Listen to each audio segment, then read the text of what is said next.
బంగారం కొనాలనుకునే వారికి good news. ఎందుకంటే భారీగా పెరుగుతూ రికార్డు గరిష్టాల వైపు వెళ్తున్న పసిడి ధరలకు 2 రోజులుగా బ్రేకులు పడ్డాయి. నిన్న రోజు స్థిరంగా ఉన్న బంగారం రేట్లు ఇవాళ కొంచెం దిగొచ్చాయి. అంతర్జాతీయంగా ఉద్రిక్త పరిస్థితులు నెలకొన్నప్పటికీ దేశీయంగా పసిడి ధరలు తగ్గడం గమనార్హం. వెండి ధరలు కూడా స్థిరంగానే కొనసాగుతున్నాయి. అయితే ఇది స్వల్ప ఊరటనే చెప్పాలి. ఈ క్రమంలో జూన్ 25న దేశీయ అంతర్జాతీయ బులియన్ మార్కెట్స్లో బంగారం, వెండి ధరలు ఎలా ఉన్నాయో ఇప్పుడు చూద్దాం. అంతర్జాతీయ మార్కెట్లో నిన్నటి వరకు పరుగులు పెట్టిన బంగారం ధరలు ఇవాళ శాంతించాయి. నిన్నటితో పోలిస్తే $10 పైగా దిగొచ్చాయి.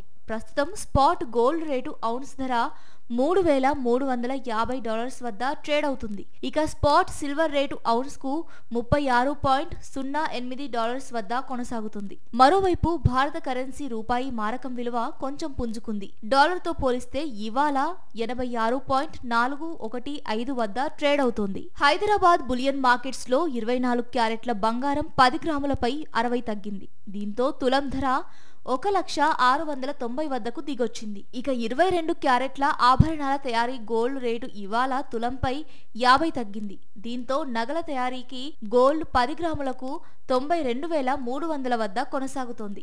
బంగారం ధరలతో పోటీ పడుతూ ఆకాశమే హద్దుగా దూసుకెళ్తున్న వెండి ధరలు గత రెండు రోజులుగా శాంతించాయి. ఒకే ధర వద్ద స్థిరంగా కొనసాగుతున్నాయి. ఇవాళ హైదరాబాద్ మార్కెట్లో కిలో వెండి ఏ మార్పు లేకుండా 1,20,000 వద్ద ట్రేడ్ అవుతోంది. అయితే వెండి ధర భవిష్యత్తులో భారీగా పెరిగే అవకాశాలున్నట్లు బులియన్ మార్కెట్ వర్గాలు చెబుతున్నాయి.